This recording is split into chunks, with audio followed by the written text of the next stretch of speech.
This video is brought to you with censorship because YouTube.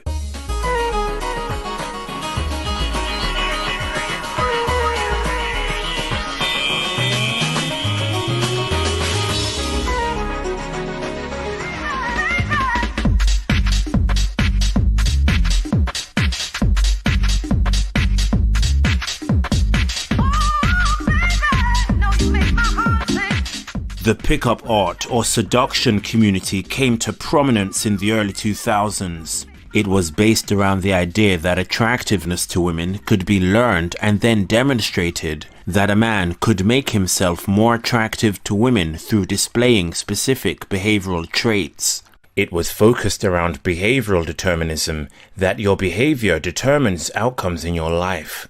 Each one of you has a different story, but you all share one thing in common. You need my help, but all I can do is provide the tools you need. It will be up to you to take these tools and make something from them. When you enter into a set, do you notice my walking away? I didn't come in like this, facing you directly, because I'm telegraphing too much interest to you. The idea is to not creep them out. We'll be watching your every move on hidden camera from this surveillance truck. Inside, you'll find that every corner of the club has been wired with hidden remote-controlled cameras that will follow your every move. That was good-looking master pickup artist Mystery, teaching men how to act more attractive. Originally, pickup art had some underlying and useful tenets that all men should explore briefly, with the full knowledge that behavior is a small part of what attracts women. None of that now, young lady. What's the magic word? Pretty, please? I hate you. Get your ass over here. No, really? You're lovely. Some of these tenets include demonstrating high value by not being needy, beggy, or supplicating, by indicating that the woman you've approached isn't the only one you're focused on or has your undivided attention, by you acting aloof and not showing too much more interest in her than she does in you, by being clear that you won't put up with disrespect and being undervalued, and other tenets. A huge problem is, back when pickup art rose to fame, women didn't have better dating options at their fingertips on smartphones, and many didn't sit at computers to use old-school dating websites like Plenty of Fish. Even back in 2006, when the Pickup Artist TV show aired, the better-looking students were the most successful in attracting women. Note, as a result of smartphones and dating apps, more and more women don't go to nightclubs to meet new men anymore, unless said men are extremely hot. Any power that confidence and game afforded men has been obliterated by technology. Technology has given women the power to access high and filter low market value men out like never before in human history. Woman blogs about 30 Tinder dates in 30 days. Pickup artists, or PUAs for short, came up with the term AMOG, alpha male of the group, or alpha male other guy. This refers to when you're in a set or group with women and another guy is there and you're locked in a contest of dominance, masculinity, attraction, attention, and alphaness against him. When he has the upper hand in this contest with you, subconsciously or otherwise, he is said to be AMOGing you, essentially out-alphaing you, demonstrating higher value to the women than you are. The involuntary celibacy and black pill communities took this concept of AMOGing further and applied real-world logic to it. If a man's display of learned alpha behavior that can't be passed on to offspring matters an attraction, then inborn physical traits that can be passed on must matter more. If a man is taller than you, he height mogs you. If he has the better, more masculine jawline of the group, he jaw mogs you. The expanded concept of the mog was born. To be mogged is to be bettered by a person of the group, tribe, or society.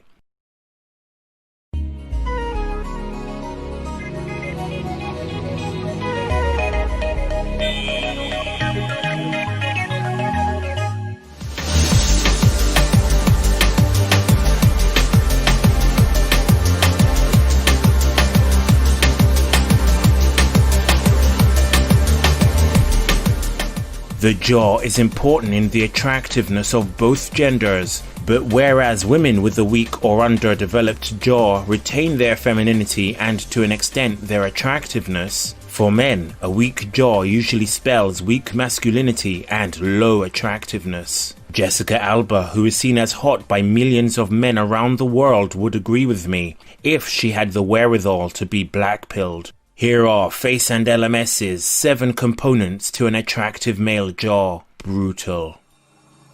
1. The length, straightness, and visibility of the mandible. Note: the glabella is the middle of the brow ridge, and the nasion is where the glabella meets the top of the nose. The mandible's length is determined by and is a display of its forward growth and development. The mandible should be bookended by the gonion on one side, and it, combined with the chin, slightly overshooting or at least lining up somewhere level with the glabella ideally.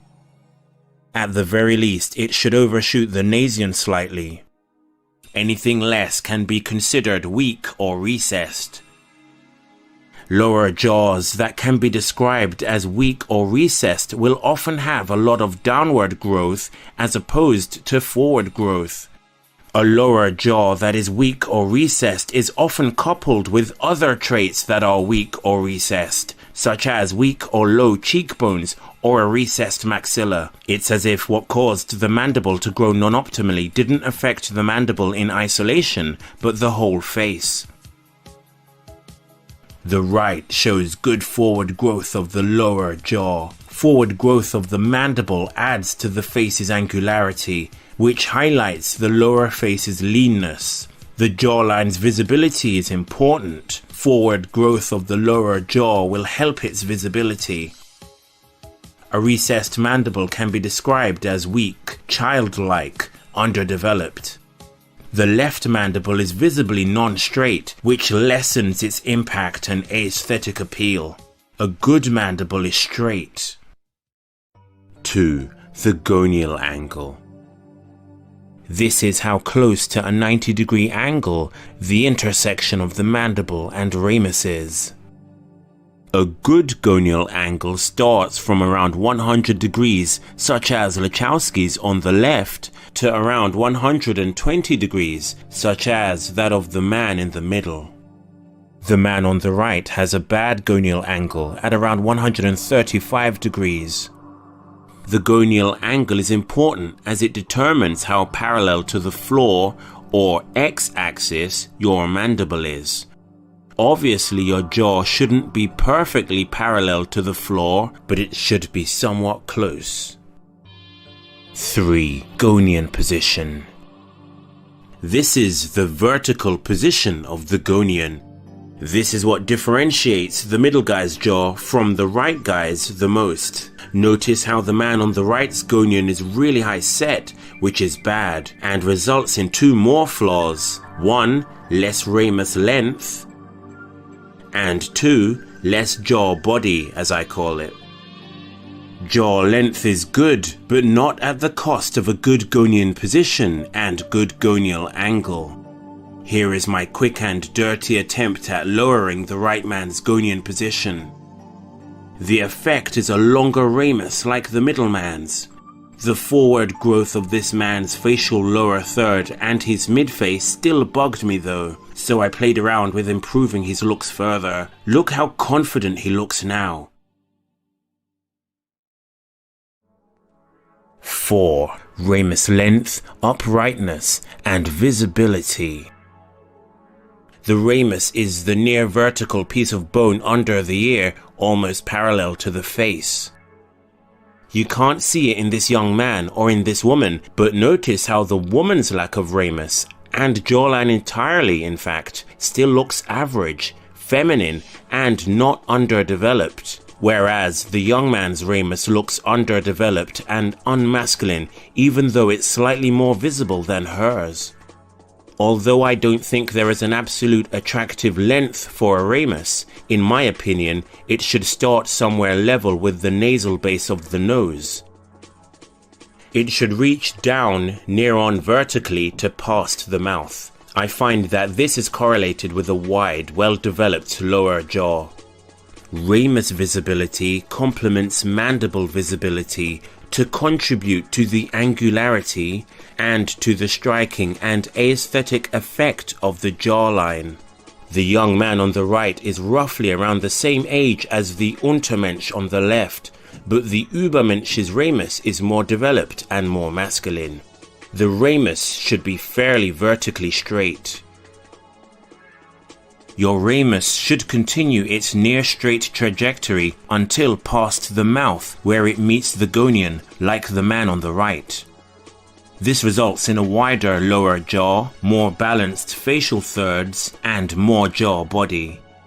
The left guy's ramus doesn't have a straight trajectory to past the mouth. The middle guy's gonion is above his mouth. He virtually has no ramus. Again, the gonion should be low set, ideally below the mouth. This doesn't apply much to women who don't need angular jaws to be attractive. MGTOW Dictionary is a mobile app for men that contains a main dictionary plus 5 additional separate sections of knowledge. A pharmacy with MGTOW, RedPill, and Blackpill perspectives, accompanied by music and movie reviews.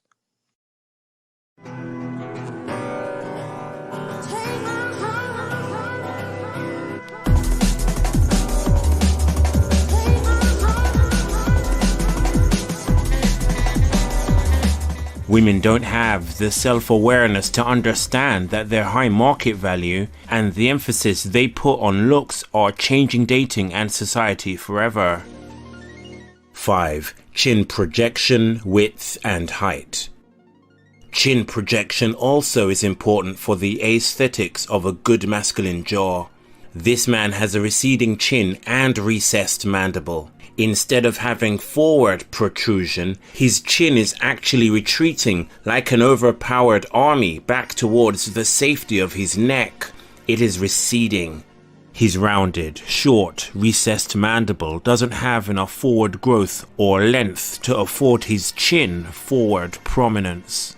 If I give his mandible forward growth, his chin still lacks forward protrusion. I have given his mandible such forward growth that his bottom lip and bottom teeth now stick out ahead of his top lip and top set of teeth, giving him an underbite. But his chin still lacks forward protrusion. I need to dial back some of that lower jaw forward movement and give his chin forward protrusion also for his chin to have forward prominence and his jawline to begin to look attractive.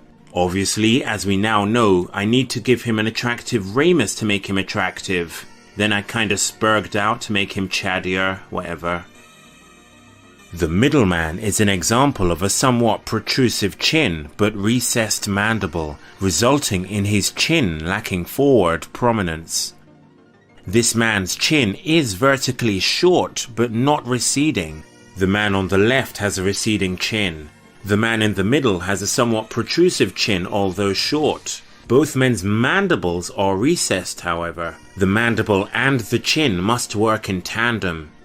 A man's mandible must be long enough to give forward prominence to his chin, but the chin itself must also protrude to give the classic, well-developed, forward-grown masculine jaw.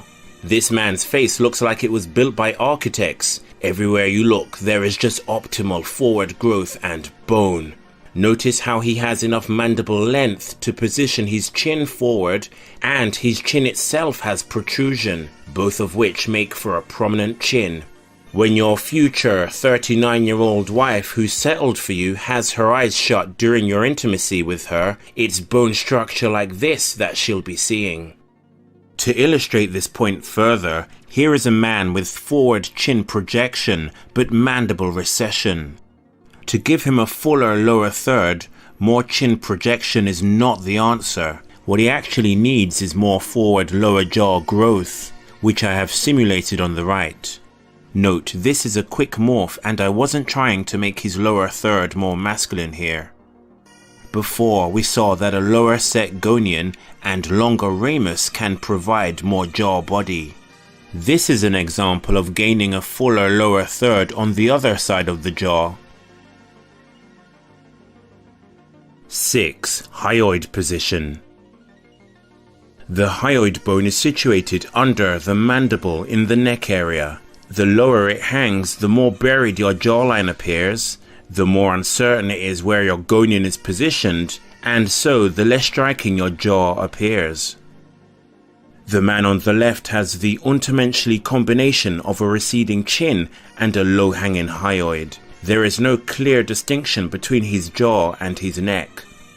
The man in the middle has a prominent chin, but his jawline is still awful because of his low-hanging hyoid. It's important to note that the sagginess of the jawline can be affected by age, body fat, and diet. The young man on the right's hyoid is positioned right near his mandible, which allows his mandible's angle to be seen clearly and prevents him having to waste his life posting on involuntary celibate forums. And 7. Mandible width. It's a misconception that a jawline can only be appreciated from the side. The mandible should be as wide as the middle and upper thirds of the face to be considered fully developed. Each third is balanced. By the way, I've tried to account for the girl on the left's head being tilted downward in this analysis. A pointier, weaker, rounded, narrower lower jaw often gives women a delicate, softer, youthful, cute appearance, and a broader, stronger, squarer, wider jaw often gives women a more model-esque appearance. Not so with men. In aesthetics, it's hard for women to lose, and it's hard for men to win. There are many flaws in the face of the man on the right, and many desirable traits in the face of the man on the left, but notice how narrow and rounded the jaw of the man on the right is. Notice how broad the jaw of the man on the left is. The left is more attractive to more women. The fuller, squarer jaw makes the skull look more robust, dominant, and healthy. It's fully over for the man on the right. Mother Nature being misandrist, chin breadth and height also matter. A man's chin should be broad and squarish. There should be a noticeable straighter delineation between the chin and the rest of the jaw. Notice how the chin width harmonizes with the width of the rest of the jaw. There is an aesthetic balance. A man's chin should be noticeably longer than his philtrum. An ideal philtrum length to chin height ratio is about 1:2. Notice how the quote, man, unquote, on the left has a 1:1 philtrum length to chin height ratio. Remember, it's important for men to be low body fat for their jawline to show. Because of estrogen, women store fat differently, so can be overweight but still have high jawline visibility. Nature decided that men must live on hard mode. See what attracts women too for more details.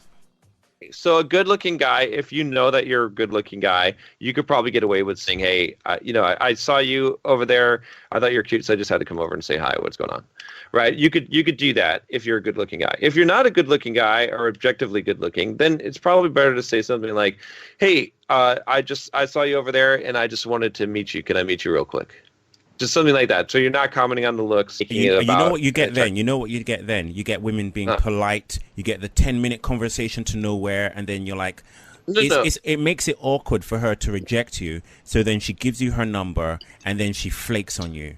I've had that. Well, okay. So again, all of this is just, some of that is going to happen, but once you've. Don't you know that I will stand up for you no matter what you're going through? I'm still on your side.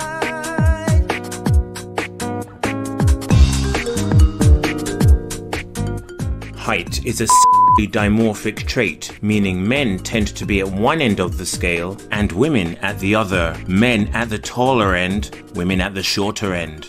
There are hardly any women who don't want to feel smaller and more feminine compared to their lover. A woman wants a man to tower over her, to dominate her, and to feel that he can protect her. As women's options skyrocket thanks to social media and increased desperation in men, women are becoming pickier about a potential suitor's height like never before. Studies such as this one, Attractiveness and Height, don't reflect the brutal reality for men and extreme hypergamy among women in today's dating market. Here it says men showed a preference for shorter women and dated them more frequently, but this doesn't mean that taller women get no dates. From observable reality, the height at which a woman becomes too tall and thus less date-worthy to some men is in about the 99.9th percentile of female height, above about 183 centimeters or over 6 foot, meaning a woman pretty much has to be among the tallest on earth to get fewer dates than her shorter counterparts. And her fewer dates will usually be down to men not being tall enough for her, rather than her being too tall for most men.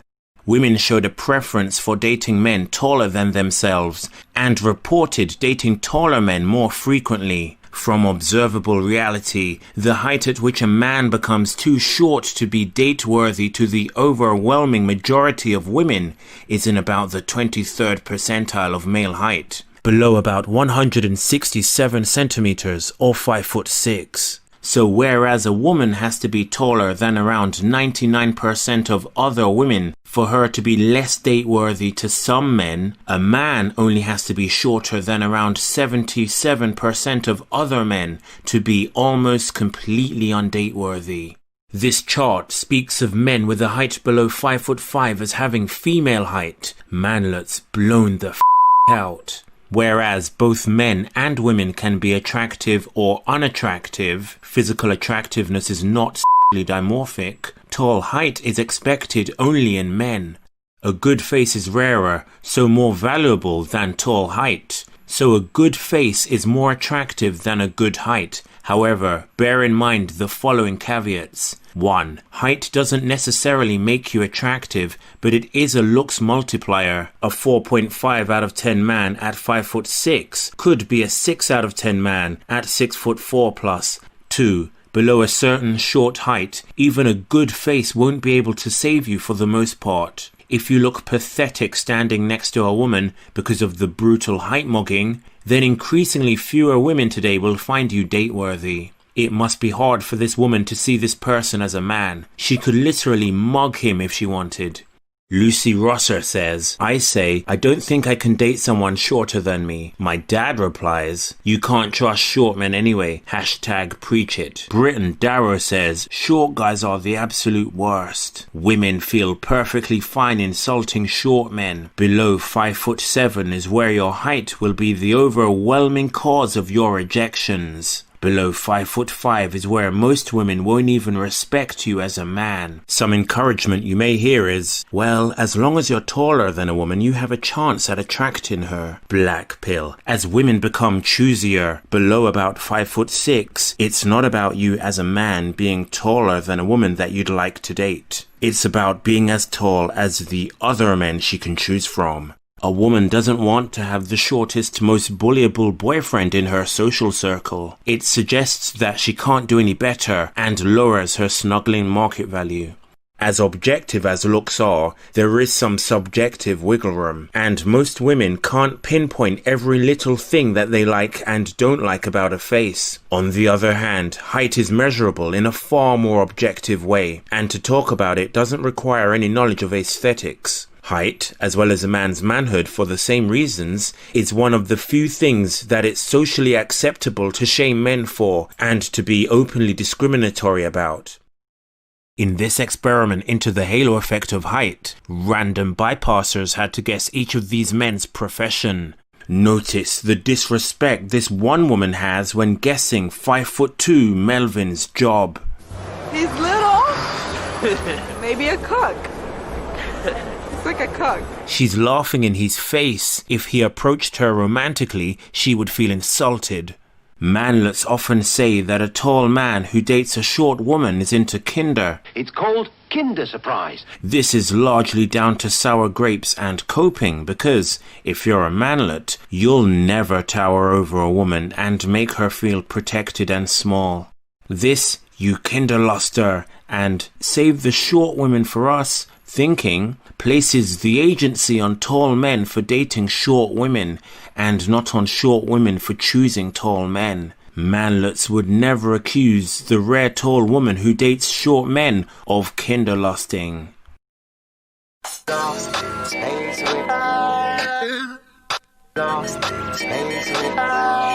Coming up, we've seen what makes a good jaw, but how can you improve yours? What makes a good eye area? And on the next Looks Live, your calls on black pill-induced depression.